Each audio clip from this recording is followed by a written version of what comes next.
From NPR and WBEZ Chicago, this is Wait, Don't Tell Me, the NPR News Quiz. Hey, Iowa, I'm the only candidate that's via bill.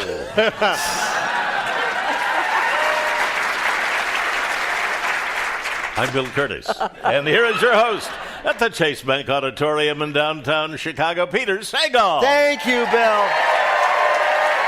Thank you, everybody. So good to see you here. We have such a great show for you today. Later on, we're going to be talking to the award-winning actor and playwright behind August, Osage County, and Killer Joe, many other plays, Tracy Letts. Yes, he's here. He writes brilliant plays filled with madness, murder, dysfunction, and paranoia, which weren't realistic when he wrote them, but circumstances have changed. We don't want to hear your deep family secrets. We just want you to play our games. Give us a call. The number is 1-888-WAIT-WAIT. That's 1-888-924-8924. Let's welcome our first listener contestant. Hi, you're on Wait, Don't Tell Me. Hey, Peter and gang. This is Chad Johansson from the epicenter of the New Hampshire primary, Manchester, New Hampshire. Oh, my gosh. That's very exciting.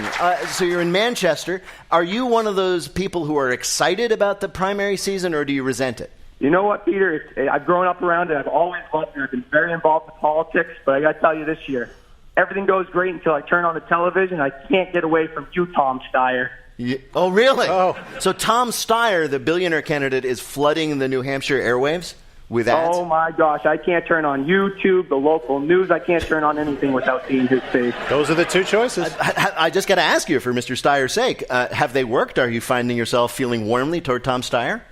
I mean, he makes some good points, but I don't know. He's kind of encroaching on my personal time. Well, Chad, we're glad to talk to you.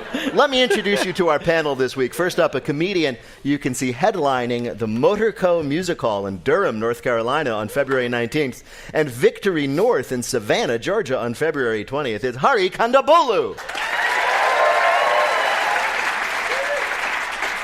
Next, the syndicated advice columnist behind Ask Amy. It's Amy Dickinson. Hey. And finally, it's an actor and writer who wrote for the upcoming season of At Home with Amy Sedaris. It's Peter Gross. Hello. So, Chad, welcome to the show. You, of course, are going to start us off with Who's Bill this time. Bill Curtis is going to read you 3 quotes from this week's news. They're all Tom Steyer, by the way. Yeah. So He's heard them. I'm kidding. If you can correctly identify or explain just 2 of them, you'll win our prize. Any voice from our show you might choose on your voicemail. Are you ready to go? Hit me with your best shot, Bill. We will. Your first quote is from the CEO of a company that made a voting app called Shadow. We feel really terrible about that. That man was apologizing for his company ruining the results of what this week? The Iowa caucus. The Iowa caucuses. Come on, Iowa. Not only do you have one job, you only have to do it once every 4 years. It's like an Olympic archer standing up and immediately shooting himself in the crotch. The Iowa caucuses are impossibly complicated, we found out this week, but apparently we need to do them because only Iowans can really get to know the candidates face to face, which was why we saw a bunch of farmers feeling Bernie Sanders' haunches and checking his teeth. I've never seen a cow this old. I don't like this. I don't like this one bit. I hear his milk is 1%.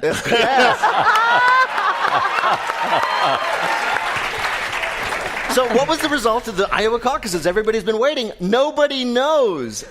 Everything that could go wrong went wrong. This brand new phone app meant to make the results easy to report didn't work. Well, maybe they shouldn't have bought a product called Shadow. Could they not get Evil Tech Incorporated on the phone? It also sounds like a mysterious makeup. Yes. Shadow. But wait, I thought the Iowa caucuses were basically, it's like in a gym. Yeah. It's like dodgeball, sort of. Like the loser has to go over to the winner's side and stand there, right? Yeah. So how hard is that? Isn't it just counting? I mean, don't they just count? I think that's neither the caucuses nor dodgeball. What you just described. Have you ever played dodgeball, Amy? Yeah, I played dodgeball. pretty The much. caucuses should be, by the way, the way that you just described it. They It should be. It should be dodgeball. just the candidates in a gym throwing dodgeballs at each other. Would have been easier. Yeah. On Wednesday, they put out more results, but then they had to put out a retraction. They promised they will have the official, guaranteed, verified results by the time Trump is reelected.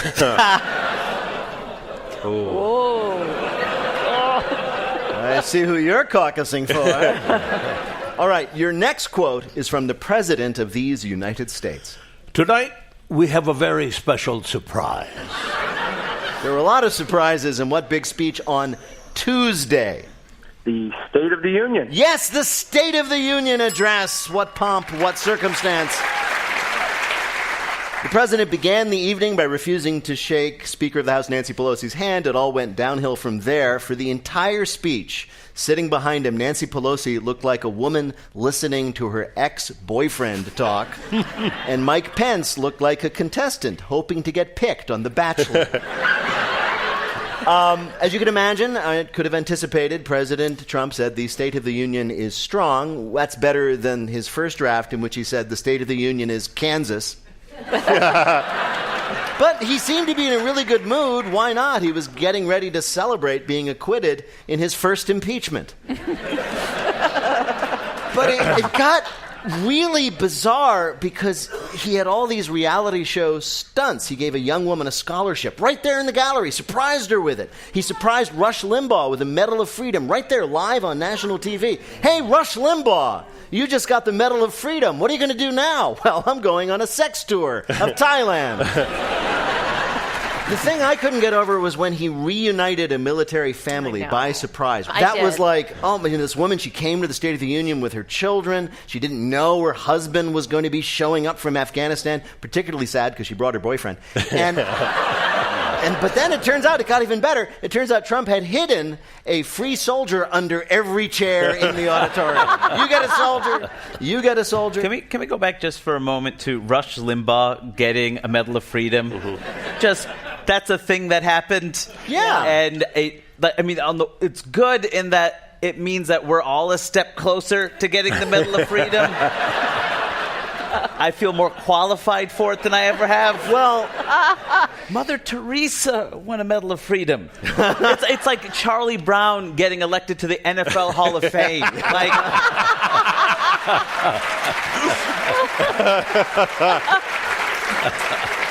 And then, as we said, it ended with Miss Pelosi ripping up the speech. She really enjoyed it. That's why we should not have put her in charge of counting the paper ballots in Iowa. All right, your last quote, changing direction, is a comment on a New York Times report about a group of people cooking dinner in Florida. These guys should use an apron at least. So that was a reaction to this story about people cooking while what? They're cooking naked. Yes, they are. They're cooking naked. Turns out the latest trend in home cooking is not raw cuisine, but cooking in the raw. According to the New York Times, the paper of record, more and more people are embracing nude cooking, but they're not embracing each other. That's not what nudism is about. Didn't you read our pamphlet? Nudists see, they say, a clear link between being unclothed and creativity, which is true. Just think of all the really interesting ideas you've had with your pants off. Amy, you've been doing this show for 20 years, and yet you seem surprised sometimes. How did you identify with the ideas while your pants are off? I just added one more thing that I don't want to do when I'm naked. It's a long list. Really? What? Very long list. Sex is right at the top. It's right at the top.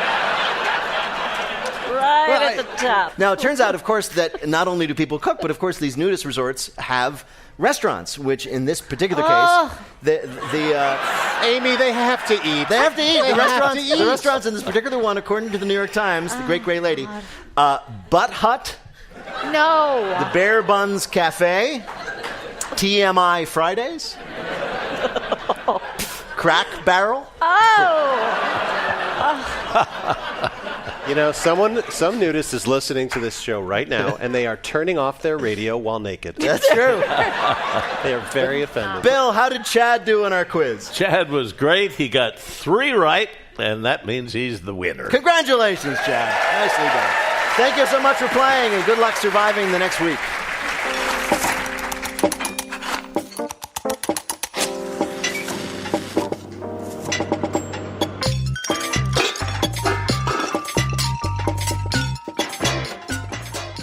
Right now, panel, time for you to answer some questions about this week's news. Amy, it's hard being a man these days, but luckily it is. Yes. I literally bleed for you.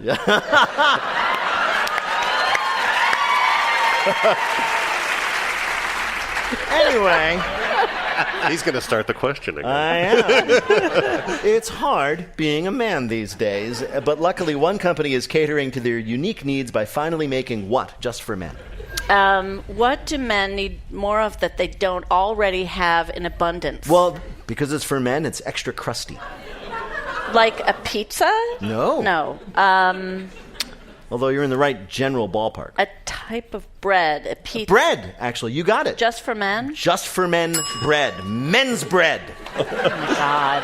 That sounds like a disease. Yes, now we have men's bread just for men. No longer do men have to put ham and cheese directly on their hairy forearms. Do you cover it with man spread? You do, of course, Amy.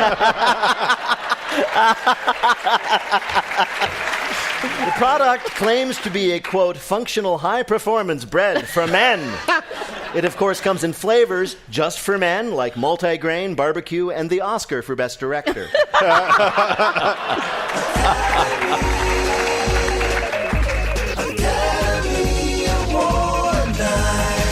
Coming up, our panelists enjoy a lazy Sunday afternoon in our Bluff the Listener game called 1-888-WAIT-WAIT to play. We'll be back in a minute with more of Wait, Wait, Don't Tell Me from NPR.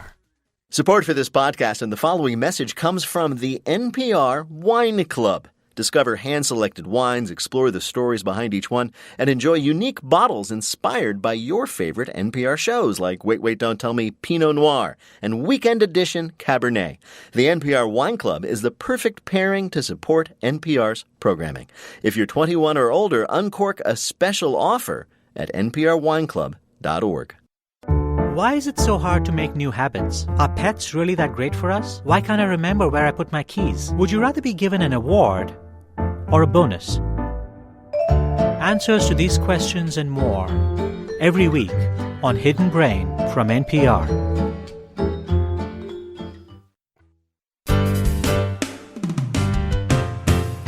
From NPR and WBEZ Chicago, this is Wait, Wait, Don't Tell Me, the NPR News Quiz.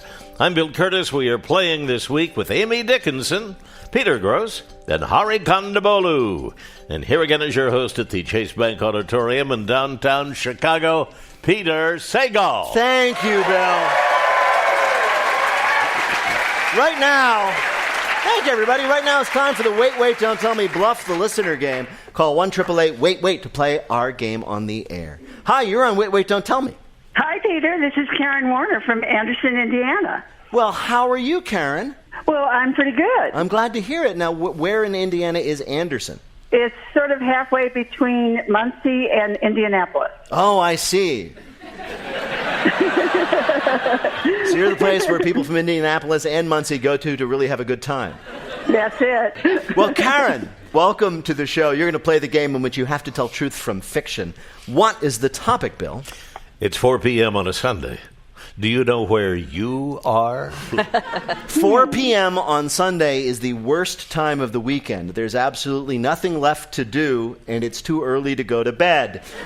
This week, we heard about someone who came up with something interesting to do exactly at 4 p.m. on Sunday. Our panelists are going to tell you about it. Pick the real one, and you'll win our prize, the Wait Waiter of your choice, on your voicemail.